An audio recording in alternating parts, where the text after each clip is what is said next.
साथ संगत जी, प्यार से कहना धन निरंकार जी। बड़ौत में इस रूप में सत्संग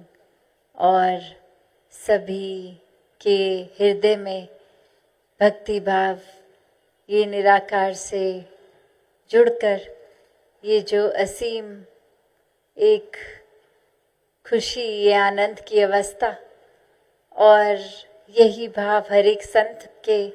कि जिस तरह ये ठहराव, ये स्थिरता हमारे जीवन में है, हर एक के जीवन में बनी रहे। हर कोई इस निराकार से अपना नाता एक बनाए, एक रिश्ता बनाए। पहले ब्रह्म ज्ञान लेकर फिर जीवन में निराकार को बसा के और फिर कैसे ये सारे भेदभाव ही खत्म हो जाते हैं जब पता है कि एक ही परमात्मा की ये उपज, सब हर कण कण में यही परमात्मा। और भक्तों ने यही समझाया कि किस तरह ये इंसान तो अपने नफरतों के लिए भेदभाव खुद ही बना देते हैं, पर पहचान एक की जब हो जाती है कि ये एक ही परमात्मा है, नाम चाहे कोई अपनी आस्था के हिसाब से कोई भी ले, कोई भी धर्म में माने, पर ये बात तो एक की ही है, ये परमात्मा तो एक ही। और कैसे संत फिर कबीर जी ने भी जैसे कहा, काशी काबा एक है राम रहीम। मैदा एक पकवान बहुत बैठ कबीरा जी, कि कैसे ये एक ही वस्तु, अगर जैसे उदाहरण उन्होंने मैदे का दिया कि कैसे मैदा तो मैदा है, अब हम उसका कुछ भी उपयोग अलग अलग भोजन के हिसाब से कोई चीज़ बना लें तो वो चीज़ चाहे देखने में अलग, पर उसका एक सार, एक तत्व तो ये मैदा का ही। और वैसे ही हर किसी में, चाहे कहीं भी पैदा हो, कहीं भी किसी भी जाति में कैसी बोली भाषा खान पान रखते हों, पर ये एक बात कि कैसे हर एक में परमात्मा वो तत्व एक है। चाहे फिर कोई भी एक मान्यता में हो, कहीं भी सत्कार हो, कहीं भी आस्था हो, एक तरह का अपने आप को गिनाना ये कभी संतों ने नहीं सिखाया। सभी में परमात्मा है तो सभी अपने, हम सभी के, तो ये एकत्व की बात संतों ने हमेशा करी कि जब ये सार समझ आ जाता है बातों का कि कैसे एक उदाहरण अक्सर इतना कॉमन कि बर्फ़ का भी अगर हम साइंटिफिक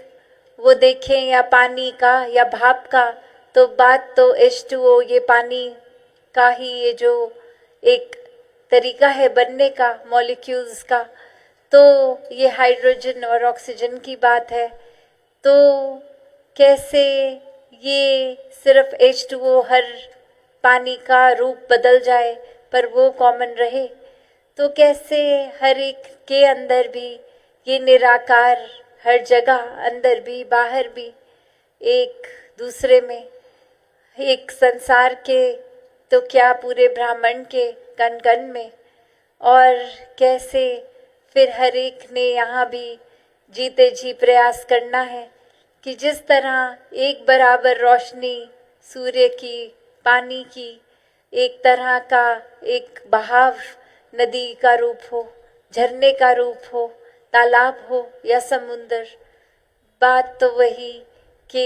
ये परमात्मा ने ये चीज़ें बनाई अगर, तो हर एक को ये नहीं कहा कि नदी तुम पहाड़ के समान काम करो, या पहाड़ को जो काम है वो सूर्य का नहीं है। सभी के अलग अलग और सभी वो बखूबी इस कुदरत का हिस्सा बनते हुए अपने कामों को ठीक, फिर भी जैसे बोलते हैं कि एक हाथ में अगर 5 उंगलियां हैं तो वो एक बराबर नहीं, आकार अलग, साइज अलग। तो वैसे ही हर एक का भी एक फंक्शन अलग। हर एक ने यहाँ जीवन लेकर मनुष्य के तन में अपनी जिम्मेवारियां भी निभानी हैं। एक समाज के ऊपर बोझ नहीं बनना, पूरे संसार में ये सेवा भाव अपने पराया का फर्क छोड़ के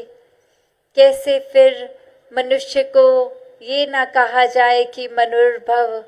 मनुष्य बनो, ये बात मनुष्य तन में है तो क्यों, क्योंकि बाकी ये पेड़ पहाड़ बादल सूर्य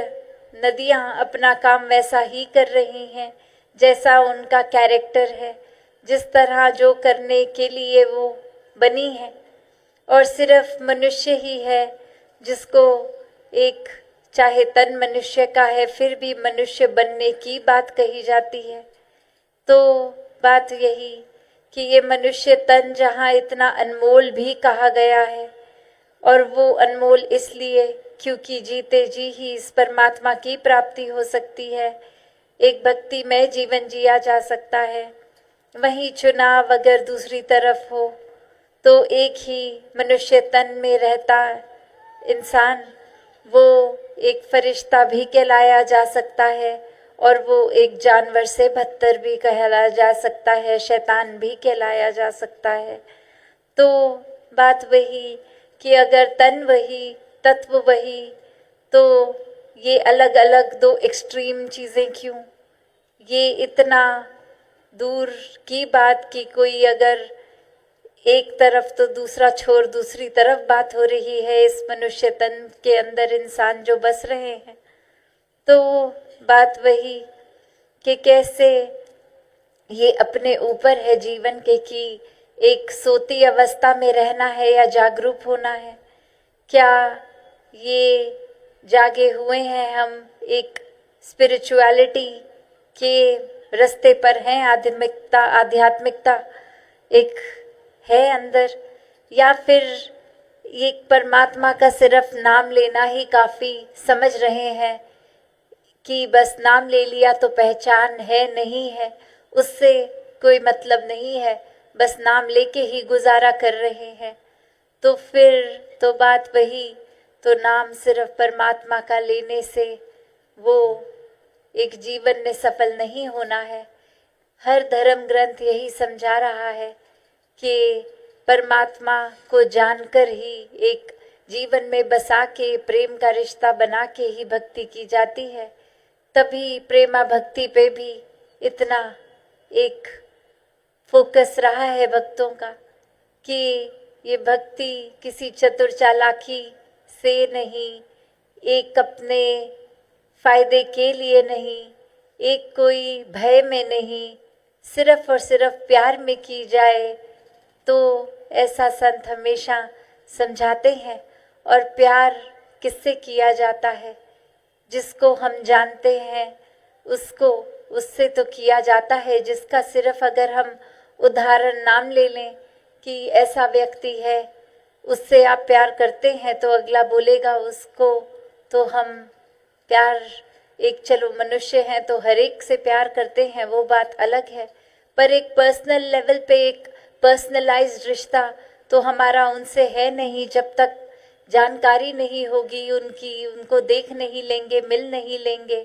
तब तक ये प्यार उस तरह से कैसे होगा?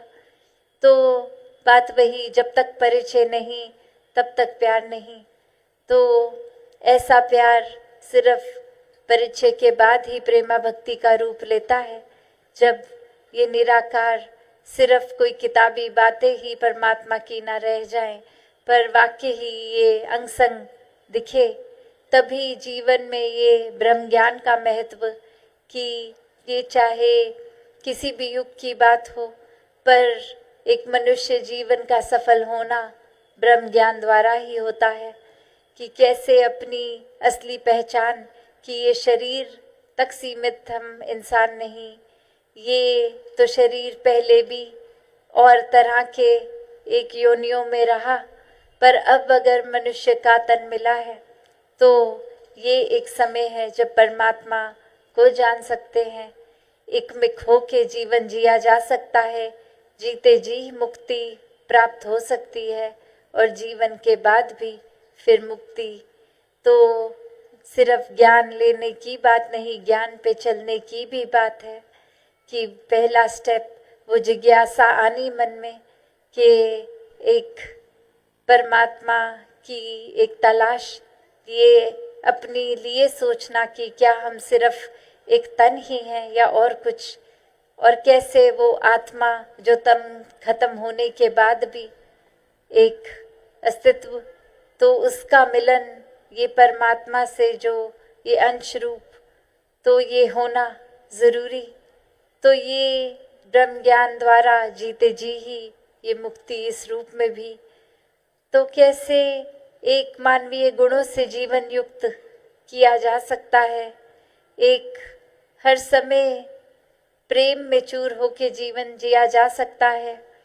किसी को चोट पहुंचाने वाला जीवन का चुनाव ना लेते हुए एक प्यार का चुनाव किया जा सकता है। तो हर कोई ऐसा ही जीवन जिए, एक भक्ति में जीवन जिए, और ये सेवा सुमिरन सत्संग का साथ, ये मजबूती परमात्मा से और गहराई का रिश्ता, ऐसा जीवन भक्तों का जो हमेशा से रहा है, आगे भी यही जीवन का मूल्य होगा। चाहे एक रूप में कि एक संसारिक रूप में ये आर्थिक अवस्था, ये घर कितना छोटा कितना बड़ा, वो एक जहाँ बात आती है आध्यात्मिकता की, तो ये अध्यात्म में तो फिर यही बात होती है कि आप चाहे झोपड़ी में रह रहे हैं चाहे महल में, ये परमात्मा का प्रेम आपसे, आपका परमात्मा से प्रेम, और ये तो कोई धन में तोलने की बात ही नहीं, ये तो सिर्फ प्यार का रिश्ता है। ये कोई रिश्ता अमीर गरीब का फर्क देख नहीं रहा, सिर्फ एक जैसा हर एक के जो परमात्मा ने प्यार कृपा बरसाई, वही प्यार, वही सेवा भाव समर्पित होके हम मनुष्यों तक, पूरे संसार तक भी वही भाव रखें। तो किस तरह जैसे हर गलती के बाद भी ये अरदास रूप में क्षमा परमात्मा से लेकर आगे जीवन की गति में फिर लगते हैं, वही भाव हर एक के लिए जब हो जाए कि अगर किसी और से भी गलती हो तो हम कैसे उसको उसी समय भी माफ़ कर दें, किसी ने वो माफ़ी मांगी हो ना मांगी हो, ये प्रेम अगर है तो फिर वो सामने वाले को भी बख्शा जाए, जिस तरह परमात्मा हमें हर समय बख्शते हैं। तो कैसे जीवन फिर भक्ति में जीना है, ये संतों ने हमेशा से समझाया। एक सिर्फ बोल कर नहीं जीवन जी के, और ऐसा ही जीवन हर कोई जीता जाए। सत्संगत जी, धन निरंकार जी।